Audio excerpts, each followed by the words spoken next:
Hey guys, what's going on? Want to do a quick lesson of the day. This is something that's actually really important, especially midday and end of day.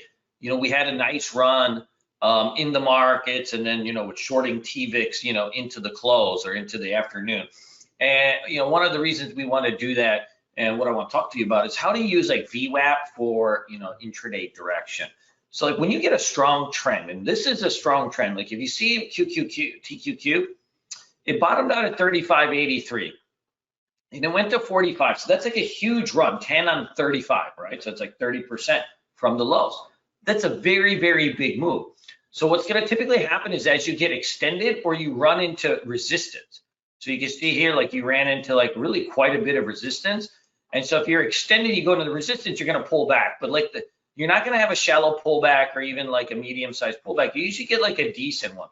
So what you want to really do is use the VWAP as an indication for intraday, direction on what you want to do for the rest of the day. And one of the things that we were talking about in the chat room was, as the market is like breaking into the VWAP, we're looking for a bounce. But there's like a fudge factor that's involved. It may break under the VWAP, but that doesn't mean that you short it, because if it's extended going into the VWAP, then it's probably, gonna bounce back. If it was really tight coming over the VWAP, then it, kind of fizzles down. So if it's like kind of extended coming into it, and it's just powerful, yeah, you'll break under it a little bit, but if there's a shot that it doesn't hold. And so what we want to be doing though is we don't want to make a move. We're just watching. So when you like remount back over the VWAP, that's like a telltale sign. And then typically if you can bust over the 9 EMA here, that's like your confirmation that, okay, this move is real and you can go. And, that's why, we shorted that kind of TVIX into the day, and we ended up with, a decent size move on it. I mean, we got like 574, and, we ended up with kind of like a really nice push down. And, I think I ended up covering like 529 the last of my shares. So almost 40 something points. But a big part of that was, using the VWAP on the TQQ. And you can see that VWAP did the same thing on the TVIX, just in opposite.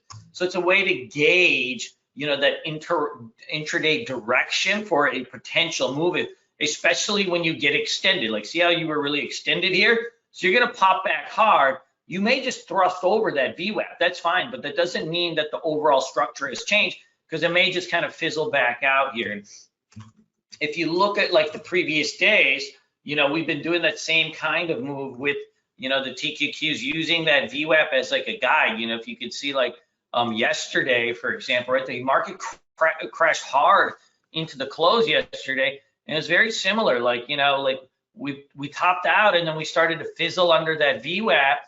And then it's when that EMA tightened up on it, right? You start to get a really nice trend down. And then all these spikes, they can fake you out sometimes, but they can fake you out because if it breaks over the VWAP, you may think it's long, but remember, and I fall for this trap sometimes too, but if it's extended going into the VWAP, see, like went from 44 to 45, that's 10%.